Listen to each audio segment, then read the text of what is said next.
So this is kind of a heavy topic. It's not.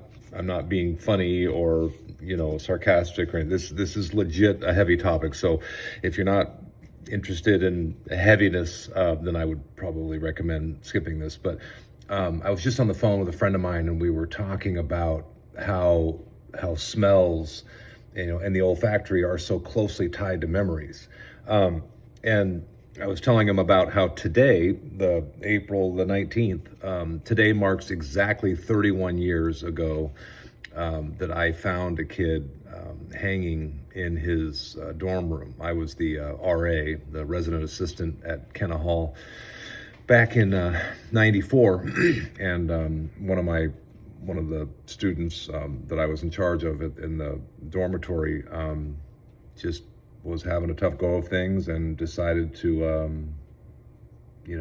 go that route. And so a friend of mine and I found him and had to cut him down. He'd used an extension cord to hang himself, and when I cut him down and I started giving him mouth to mouth, it was the whole experience was just surreal. Right, a very surreal experience. Something I think about quite often, especially on the 19th of April, when the anniversary date of this horrific event. But what's interesting is, so he had a roommate, and his roommate was an Asian guy, and I'm not being, racist or anything, but you know how certain people or even certain cultures have like a distinct pheromone about them. I've noticed that with certain Asian people, where it's not. I'm not saying it's a bad smell or anything. It's just it's distinct, and that's true for not just Asians, but a lot of different cultures, a lot of different people. Everybody has their own pheromones and so on. But and the roommate smoked, and so whenever I smell what I call a smoking Asian, but whenever I smell that particular pheromone mixed with like stale cigarette smoke, I am immediately transported back to that night of April 19th, 2000 or 1994. And I remember putting breaths into, his name was Jason, the kid. I put breaths into Jason, and then I heard him gurgle. He went, I thought, oh, he's going to be okay. We found him in time. And I put another breath into him, and then the same sound. Sorry.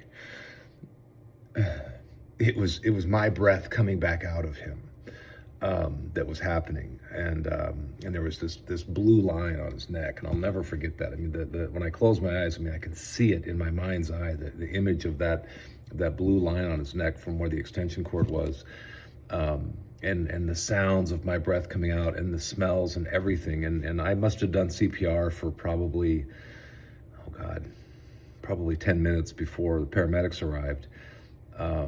And it was just, yeah, it was, I'm 21 years old at the time, maybe 21 years old when that happened.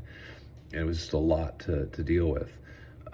But it's amazing to me how, not even big grandiose moments, but even smaller moments where, like, for some people, they smell chocolate chip cookies and they're immediately transported back to their grandmother's house when they were a little kid.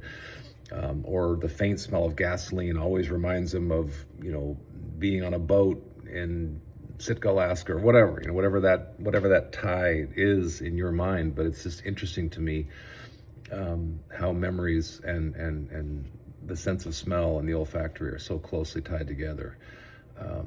But anyway, yeah, I don't have a point. I just wanted to share that because, like I said, today marks 31 years since that kid took his life. And I often think about, his parents and, what they must feel. And, yeah. So anyway, on that note, happy Easter.